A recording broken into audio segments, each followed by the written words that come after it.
Welcome, everyone. We still have some people that are joining. Thank you for joining us today. My name is Beth Cohen-King, and I'm the Marketing Director at Margolis Bloom D'Agostino. Today, our presentation is very relevant and timely on scams to look out for, especially during the holiday season. Steve Weissman, who is of counsel at MBD, has a prolific website to help aid with common scams and preventing them. His website is scamicide.com, and you'll also see that at the end of the slides.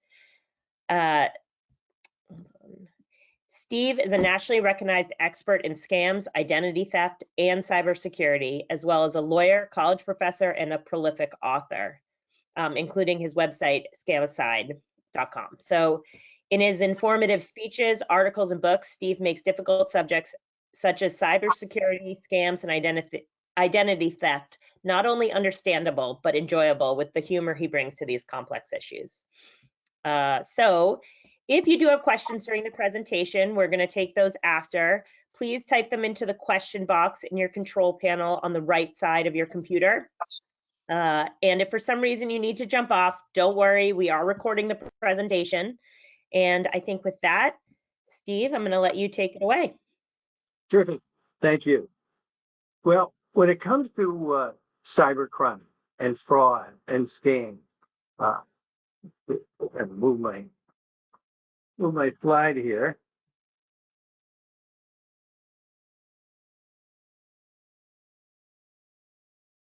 Whoops, back to, sorry guys. Nope, now I'm seeing your home screen again. So, yep, there we go. And can you use the arrow button? Oh, what about if you click on the screen?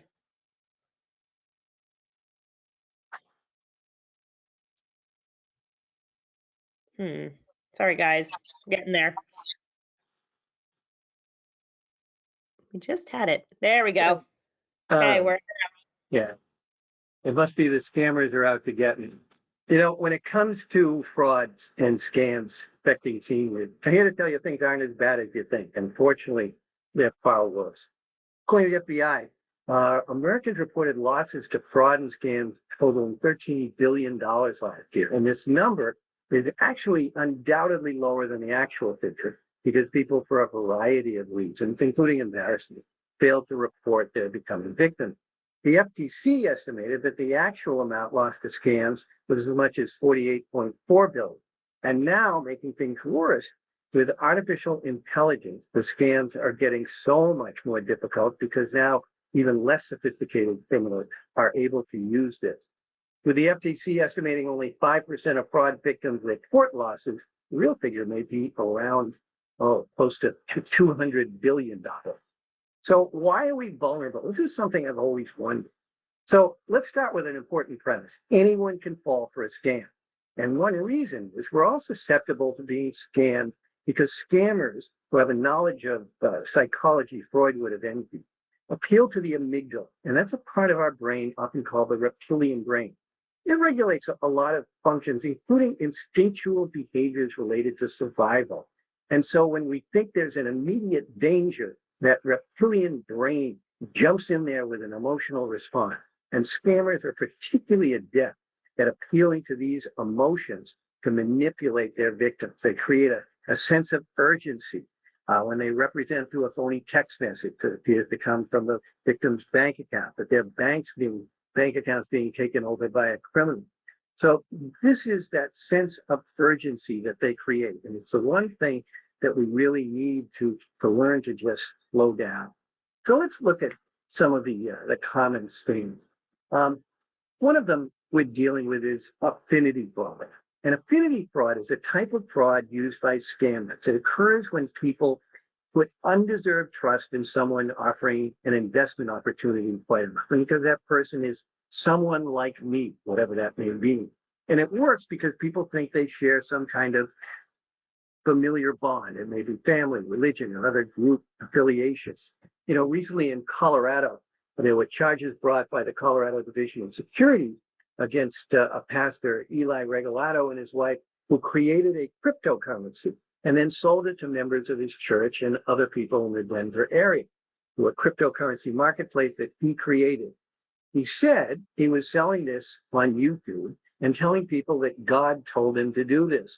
And God, pretty good recommendation, said it was safe and profitable. It wasn't.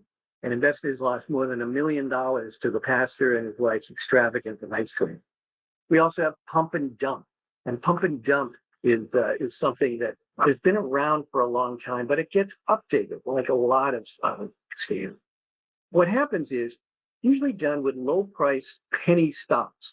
The scammers buy the low price stock and then artificially inflate the price by using text messages, sometimes old school faxes, and in chat rooms, and other means of communicating with people, posing as someone with inside information that the stock's about to rise. And this prompts the victim to buy the stock and temporarily inflate its value. Meanwhile, the scammers sell the stock and the stock price gets bumped up and long gone when the stock deflates and reverts to its true value. And this is one of these things where the lesson Bernie Madoff actually blamed his victim is that anyone who looked into what I was doing could see that it was impossible. And here's the thing, people should never invest in anything that they don't want. What leads us kind of to cryptocurrency scam. They lead the way. And people with no knowledge of cryptocurrencies rush to invest in something that they have little knowledge and fall prey to scammers. There was a video on YouTube recently in which the CEO of a company that told people he would guarantee a huge return by using artificial intelligence to invest in cryptocurrency. All right, not only was the investment program a scam, but the only effective use of AI was in creating a realistic avatar speaking as an AI-created script to lure people into the scam. So it wasn't even there. And now, of course, we're looking at the holidays. And the holidays bring its own scam. We've got the delivery scam, where you're getting a text message that's telling you that there's a problem with the delivery. You need to click on this link to give them the proper information. Thing is, whenever you get an email, a text message, or a phone call, you can never be sure who's really contacting you. Clicking on that link may take you to a site where you're lured to provide personal information that leads to identity theft, or even clicking on a link that ends up downloading malware. It's also the deliveries that do come. There are porch pies. Recently, there appeared to be some kind of data breach with Apple and iPhones being picked up by porch pies who know just about when they're going to be delivered. So these days, the scammers are out there just even cruising the neighborhoods. So what you want to do is, if you've got stuff coming and you're not going to be home, have a signature required, or have it delivered to work or a neighbor or something like that. Another thing is we all use coupons. Coupons are great. I don't think we can live without them. But you'll see these coupons that pop up on social media or other places. And once again, by clicking on them, you may download malware or be prompted to provide information that leads to identity theft. The easy way around this is, rather than trying to decide which is a counterfeit coupon and which is not, all you do is go to the website of the company. Any legitimate company that has coupons out there will have those coupons on their site. Of course, the biggest thing is shopping online. And now with AI, it used to be that you would have scammers creating phony websites, phony shopping websites. Sometimes they're counterfeit. Maybe it's to look like Target, something else when you shop.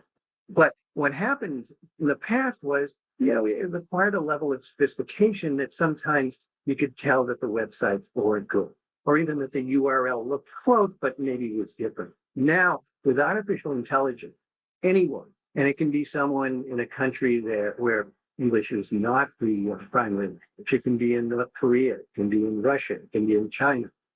They can create incredibly accurate looking counterfeit websites. And you go in there and you think you're on target, but instead you're giving your credit card, returning it over to the scammer. They get worse recently. What the scammers are doing is on their phony website, they would have you put in your credit card number, but you can't use your chip online.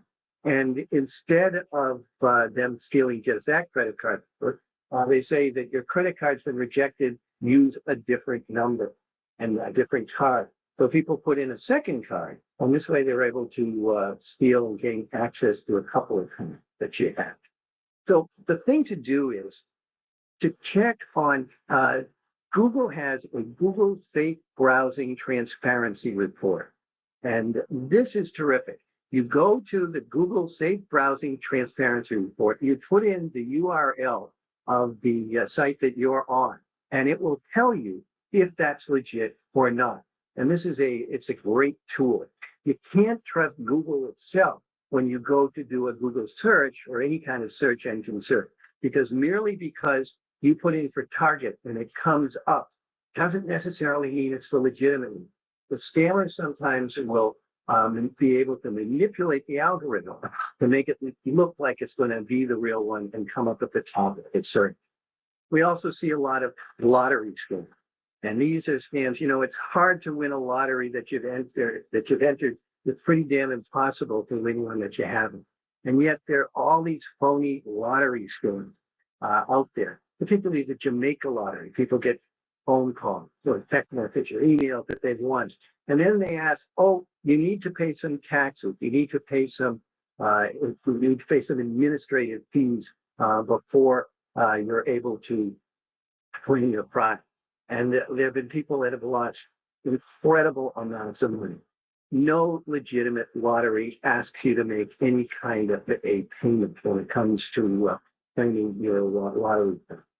Going back to the holidays, a lot of holiday charities, and particularly you'll often be contacted by the local fire department or police department. And here what you want to do is, again, whenever you get that call, you can't be sure who it really is. And charities are allowed to call, even if you're on the federal do not call it. So one of the things that you want to do is go to a site called charitynavigator.org. And at charitynavigator.org, you'll be able to put in the name of the charity, and it'll tell you where you can contribute to the real charity. Sometimes it'll be someone contacting you who will be posing as a legit charity. But this way, you'll get the real address. And charitynavigator.org will not only tell you if it's legit, it'll tell you how much of what they collect goes toward their charitable purposes and how much goes towards their own administrative fees. So this is something that is a real need when it comes to making sure that the charities fund and contributions go to the right place. So who is Sarah Howe? That guy you may recognize, but in fact, he's not Sarah Howe. He's Charles Ponzi. Believe it or not, Ponzi didn't invent the Ponzi scheme. In a blatant example of sexual discrimination, there was a woman, Sarah Howe, here in Boston, who started the Ponzi scheme. It should be called a Howe scheme. She started in the 1870s, starting the Women's Only Bank, promising 8% a month. Incredible. On investments in the 1870s. And here again, this is affinity fraud. Women in particular, trusted her because when she's a woman, she wouldn't cheat her. Imposter scams are the most common scam, according to the FTC, and cost consumers over $1 billion last year. And this is where they pose as companies with which we do business or governmental agencies like the IRS, the FBI, the Social Security Administration. And how do you know if it's the IRS calling you? You look at your phone and it may indicate that it is the IRS, but there's a very simple technique called spoofing by which the scammer can manipulate your caller ID to make it look like whatever they want. How do you know it's the IRS? The IRS will never initiate contact with you by phone. Anytime you get something where you're asking for information or want you to make a payment, you can't trust it. And you can't trust it in an email, a text message, or a phone call. So all you have to do is verify. Trust me, you can't trust anyone. And you're looking at Geek Squad, interestingly, from Big Box Best Buy, is one of the most common companies that the imposter scam use, as are, of course, Amazon and Netflix as well. The romance scam.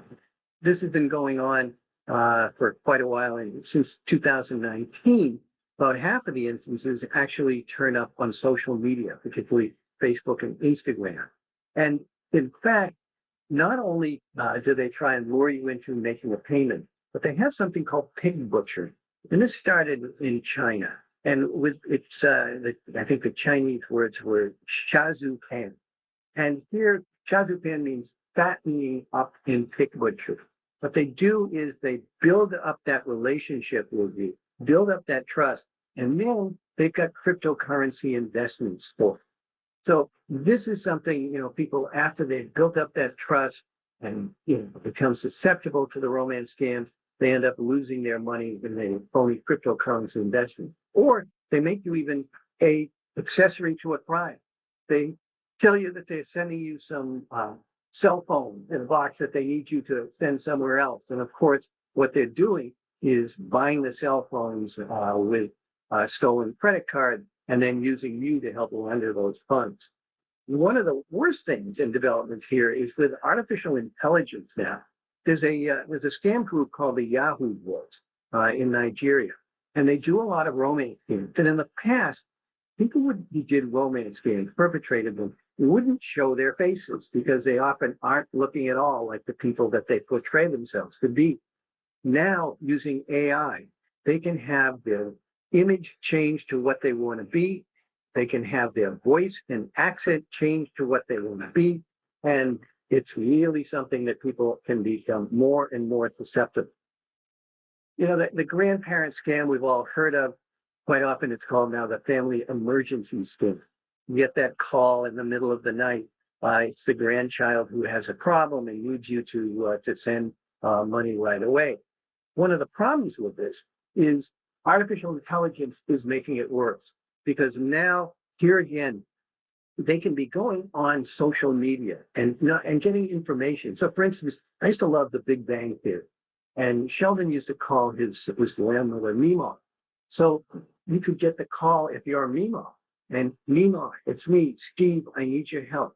But now, using voice cloning technology that's readily available, they can get the voice with just a few seconds worth of your grandchild from social media posting and use that to sound exactly like them. So what we advise people is get a safe word, something you can even, maybe you can make it remodeled, you can make it fire truck, you can make it whatever you want, but something so that you can tell when that emergency comes up and it's appealing to that amygdala that you're going to be able to tell. Tech support scams are also huge, and they really do affect a lot of seniors. And here again, you'll get that pop-up. And the pop-up will tell you that you've got a problem. You call the number on there. They tell you not to turn off the computer because it'll harm the computer. It won't, and generally will stop the pop-up from appearing. They'll ask for remote access to your computer, and that's where you're going to get into trouble. Because when they get that remote access to the computer, what they're going to do is go in there and steal your banking information and all kinds of personal information with things, identity theft. But it's worse than that, because what they also will do is after they've scammed you and you realize you've lost all of this money and you've been scammed, they give your information to other scammers who will contact you posing as governmental agencies to help you, but they just need a fee for you to pay. Identity theft. Identity theft is still a huge problem. And this income tax identity theft is one of the biggest. What happens is they file an income tax return before you do using your social security number. And then they have a counterfeit W-2 so that they get a refund. You go to file your regular income tax return, and you'll be waiting as long as a year for the IRS to straighten that out. So here's the good thing, and that is there is a good solution here. And that good solution is the fact that the IRS, who's 2022, has a PIN program. So you can get a PIN, a 6-digit code. You get it each year from the IRS, and you include that on your income tax return. So this way, even if someone got your Social Security and tried to file a income tax return on using your name, they would not be able to do it because they wouldn't have the PIN. So really strongly advise you to do that. Medical identity theft. This is really simple. because they steal your medical insurance information. They use that to access your policy, but even worse among is the fact that their records get interspersed with your medical records. And because of just the weird vagaries in the HIPAA privacy laws, it is pretty much impossible to get the medical identity piece information off of your medical records. So the big thing to do, though, is whenever you get that EOB, the explanation of benefits, which doesn't explain anything. A lot of us just look to the bottom right-hand corner of the form to see, do we owe anything? But we really need to look at it more carefully and see if anyone has accessed it. And if they do, we need to report it right away. Criminal identity theft is where someone actually uses your name and social security number when they get caught for a crime. They jump bail, and suddenly you have a criminal record, and you get stopped for maybe a speeding ticket, and suddenly you're arrested. This is one where if that happens, we'll be able to prove who you are, but you definitely want to get something from the local police for the future to show that you're not the criminal. So where are we vulnerable? One of the things is SIM swapping. The SIM card, the subscriber identity module, that's the circuit in your phone. That's the guts. When you get a new cell phone, you switch over. We have them switch to your phone. But the thing is, one of the things we're always advising is to use dual factor authentication. So if someone manages to get your username and password, they're not going to be able to get into your accounts because you're going to have that dual factor where they send a code to your phone. But if the criminal has managed to have your phone, your SIM card, switched into theirs, which they can do without even being present there, they'll be able to defeat that dual factor. So the key thing here is with your cell phone provider, what you want to do is have a special PIN that you have with your SIM card can't be swapped without you providing the PIN. Or if you're particularly paranoid like me, what you want to do is only allow the SIM card to be swapped if you do it in person. Text message scams have become huge, particularly now in these days in regards to text messages that appear to be from your bank. So once again, you can't trust it. Even if you're on a list to get text messages from your bank, you just can't trust it because, again, they can make the number look like anything. So if you do get a message that you think is legit, you always just have to confirm. And here are some of the text message scams that you'll see. Always trying to get you to lure in to do something. The Internet of Things. This is a threat many people are unaware of, including the threat comes from the good old friends Alexa and Siri. As a matter of fact, you can be hacked in your home and your computer through your smart smoke detector. The key thing here is that whenever something is, if you have anything that's connected to the internet, and these days it can be Alexa, it can be Siri, it can be your smart TV, anything, it's going to be going through your router. And so what you need to do, first of all, is make sure that you've changed the default password on your router. A lot of people don't do it, and the cyber criminals know exactly how to get to your router. And from your router, they get to that particular smart TV, and from the smart TV, they get into your computer. So you want to change the default password. You also want to use your router's ability for two things. One, have separate networks for your Internet of Things devices so that they can't access from those to your computer. And the other thing is something called whitelisting. And whitelisting is where your computer, the router rather, can be set up so that it will not allow any kind of software to be downloaded unless you give it free. Social media, this is a lot of the scams that we are finding are now on social media. And this is the thing where they also take that information that we all put up on social media and use it against Pogo. You may remember Pogo from way back, the cartoon strip. And in Pogo, he said, we met the enemy and he is us. because we put too much information on social media.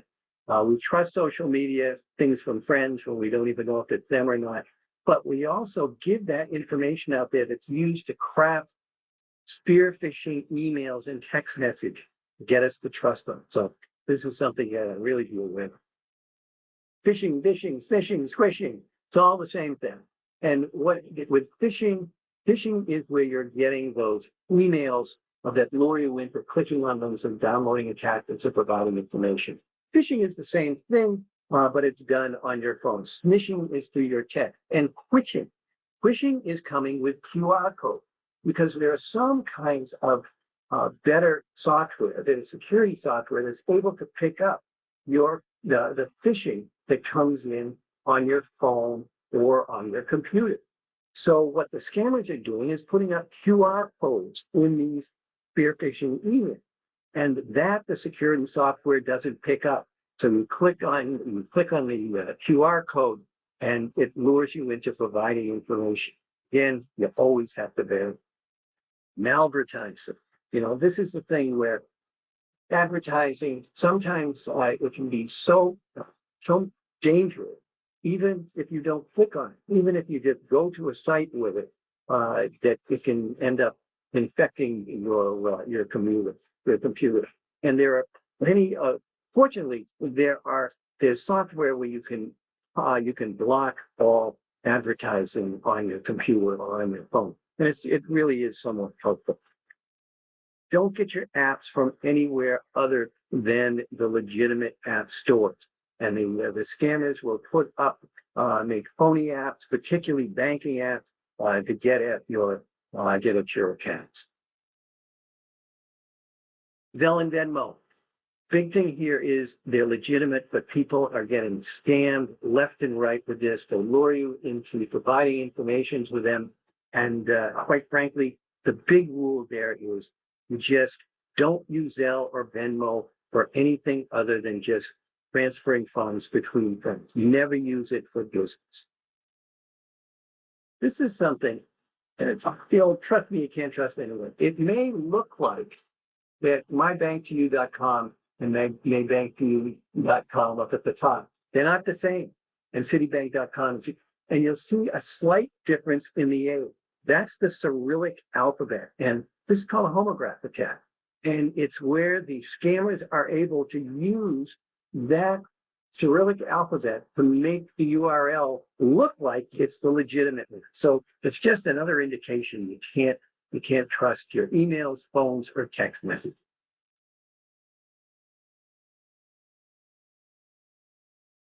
Huge data breaches, and data breaches have been coming now. Last year there were more than 1,800 data breaches, 422 million affected. It isn't if you're going to be contacted, be a victim of a data breach, it's when.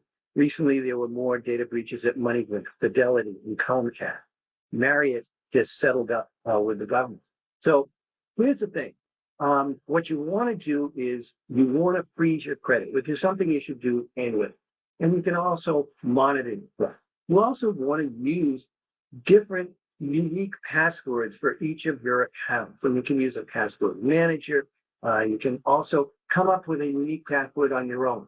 What I use is use a sentence like, I don't like password, which has capital letters, small letters, apostrophe, add a couple of exclamation points, and that's your base. And then to that, you can just add AMA to make it your Amazon password. That way, if your password for any kind of game that you're playing is compromised with a data breach, it's not going to compromise your bank. Have I Been Pawned is a great site, and there is no way. That's just how it looks. And with Have I Been Pawned, what you do is you go there, you put in your email address, and it'll show you all of the places that you have been a victim of the data breach. But make sure unique passwords, and also make sure that you're not providing information like your social security number to every company would ask for. They don't need it. Dark web. This is the place where criminals buy and sell goods and services, and the malware and the delivery systems. And the thing is, the really smart criminals, what they've done now is they go on there and they sell and lease their services so less sophisticated criminals are able to get the latest ransomware and malware. This is one from one of the sites on the dark web called Joker Stash, and you can see where they're selling all of the cards that have been stolen. So what do? Strong security software. I say the lesson of Equifax. Equifax, the major Equifax data breach, and there was an expert opinion in them, is it was exploiting a security vulnerability that had been patched months before, but Equifax did not get around to installing it. So always keep your security software up to date. The router, make sure you're changing the default password. Don't use your debit card. Your debit card does not provide you with the same level of protection that you get with a credit card. So use your credit card. Only use that debit card as an ATM, and use dual factor authentication whenever possible, and get a PIN with your cell service provider so to protect you from SIM swapping. Use a PIN for your income tax to protect you from identity theft, and a unique password for each account. Now, the nonsensical security questions, you forget your password, so you answer a security question, and a lot of times the bad guys are able to guess or find online what those passwords are. So, for instance, mine may be, what's my mother's maiden name? It can be about, but not if you give it a nonsensical answer. So your nonsensical security question answer for your mother's maiden name: grapefruit, fire truck, something so silly you will remember it, but no scammer identity thief is ever going to be able to guess it. A couple of other things. For my social security account, to be able to do your social security work with the SSA online, it's really good. It's really easy. But the other thing is set up that account, because if you don't, you run the risk of a scammer doing it on in your name, in which case they can have your check sent to their bank account. So set up the My Social Security. Same thing with informed delivery. Informed delivery is where you can go online and see what's going to be sent to your mail the next day. You can see actually the images of the mail. So this is a great idea because this way you can tell if something important is coming in. And again, the same kind of thing is with my Social Security account. Here, if you don't set that up, you run the risk of the scammer doing it before you. So the two best things to do: freeze your credit and monitor your credit reports. Both are free. It used to be you could only monitor your credit report once a year from each of the three credit reporting. Now you can do it for free weekly from each of them. I don't think you need to do it weekly, but monthly is a good idea. And freeze your credit. It's the best thing you can do. So if I've scared you, I teach at Bentley University.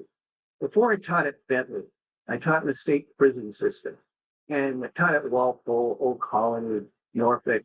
You bet. I did a lot of time in prison, and I had a student, and my student was serving 2 consecutive life sentences, which meant when he died, he would start his second life sentence. And I said to him once, "Oh, I wondered about this." He said, "Me too." And when I got sentenced, I looked up at the judge and I said, "How do you expect me to do 2 consecutive life sentences?" And he said, "Just do the best we can." So with all of this, there's a lot to be concerned about, but there are these simple steps you can take to do the best you can, and you're going to be doing okay. All right, you can open it up if there are any questions. Thank you so much, Steve. There was just one, and I think you should be able to do this. She just wants a list of the web addresses mentioned because the audio was a little fuzzy. So hopefully you can give me those and I can pass them out to everybody when we do the follow-up email with the recording. As soon as this is over, I will send you the links for all of them. Okay, that would be great. And anybody else? Now's the time. I think. Oh, what do you think of Aura? Of Aura? Yeah, AURA. I'm not familiar with law. Okay. Okay, well, I think that is it. This was super helpful. I feel like every time I listen to this, the different versions of this presentation, I learn more and more. So, um, with that, I think this was great. And thank you again for your time and all of your knowledge. And I will send out the recording in the next week or so. It'll be on our website as well, and you can look for it in our e-letter. So with that, safe holidays shopping and safe internet searching. And thank you again, Steve. My pleasure. Okay, take care.